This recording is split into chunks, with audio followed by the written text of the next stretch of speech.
keeping up with the Commodore, 'cause the Commodore is keeping up with you. The Commodore 64, now in a home family pack. A family pack containing the world's #1 selling home computer. Frak, originally a British game for the BBC Micro, a British computer.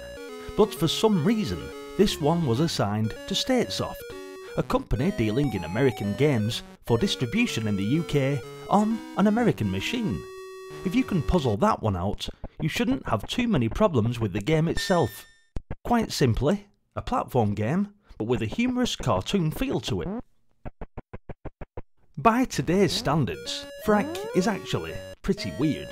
But back in 1985, I imagined the concept of a yo-yo toting caveman off on an adventure of dodging balloons and knives to meet his weird furball hunting quota wasn't anything too out of the ordinary.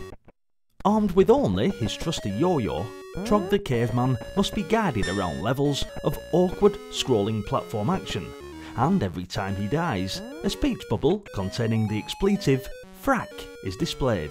Although, we all know that what he really means to shout is Frak!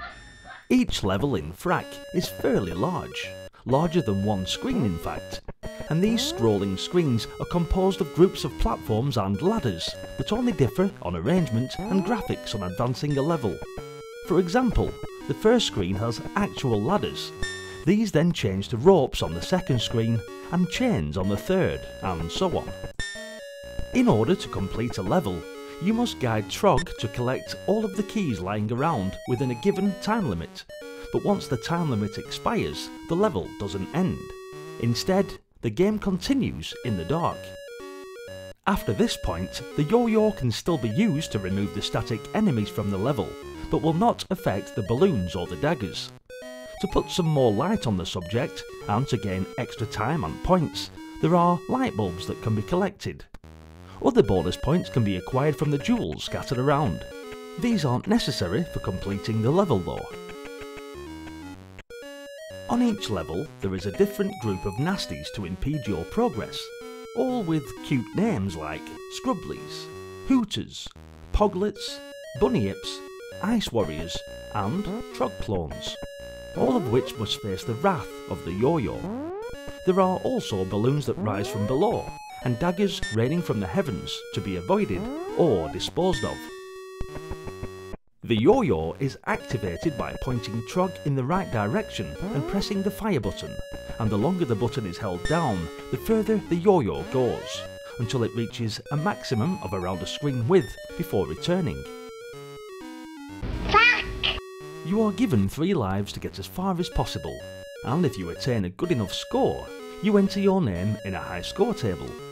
The highest score achieved is given an unusual high score verification code in the form of a short scrolling message at the bottom left of the screen. Hurry, budders, wake up, small smiths, slowly. No, I'm not drunk. That's an example of a high score code. Trogg is a graphic delight. Standing a quarter of the height of the screen, he certainly looks impressive. His animation is admittedly nothing special, but his definition is. A large, unexpanded group of multicoloured sprites that are very well implemented. It's pretty similar to the BBC original, with the only major difference being the smaller size screen, but this in itself presented a positive nuisance in a scrolling game like Frak. This is, apparently, intentional and allows off-screen action to take place while you are playing. Off-screen action basically meaning that you can destroy obstacles and kill monsters that aren't in the part of the maze that's being displayed on your television, which is why you'll die 99% of the time, as you didn't know where your leap of faith would take you. Nasties such as the Hooter are also superbly defined, and although inanimate, they have a distinct character about them. Sound effects are few and far between, a couple of scratchy noises as Trogg walks, a ting when he gets an object, and what sounds like him breaking wind when he extends his yo-yo. There are only really 6 levels in Frak, that is, levels with different platform layouts. However, you go through these in 16 different ways, giving the total of 96 levels as claimed on the cassette cover.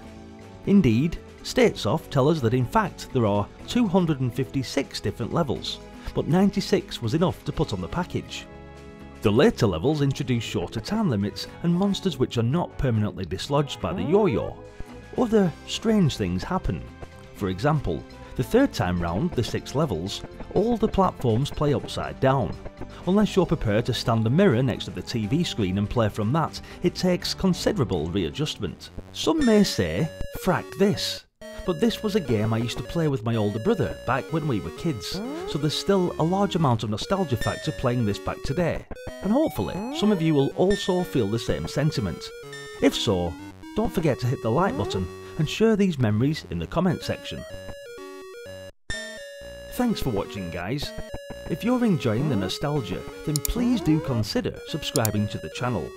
There's plenty more memories waiting to be unearthed in the Commodore 64 games playlists on the channel, all categorised by year. Check those out too, and also remember that these videos are released daily, Monday to Friday, and hopefully I'll see you all in the next one. Until then, bye for now.